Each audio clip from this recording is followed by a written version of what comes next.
They called it the next evolution of faith, a neural chip for faster scripture access, instant downloads of sermons, prayers, and prophecy. Just think it and believe it.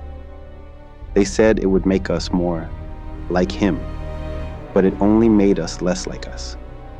The upgrade was subtle at first, a memory booster, a focus enhancer, but then came the override. Scripture rewritten mid-thought, conviction filtered through code, and somewhere, between convenience and compliance, they stopped hearing the real voice.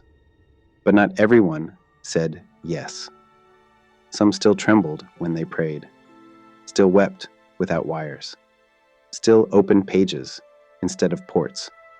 They were mocked as outdated, accused of resisting progress, told they were holding back revival. But they knew revival can't be coded. It comes from fire, and fire doesn't need firmware. They watched loved ones trade their birthright for bandwidth, watched altars turn into access points, watched pastors upload sermons that heaven never sent. And still, they stayed unaltered, because they remembered what it felt like when heaven touched earth without assistance.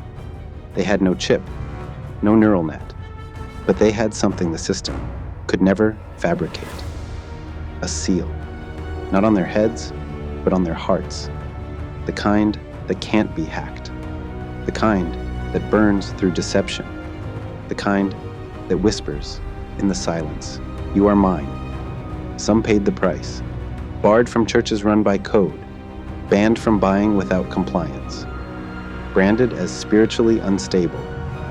They were asked, "Would you let your child fall behind in faith?" But one mother held her son's hand, tucked a paper Bible into his coat, and said, "If he knows the voice, he'll never be behind." So when the upgrade came knocking, they didn't resist out of fear, but out of faith.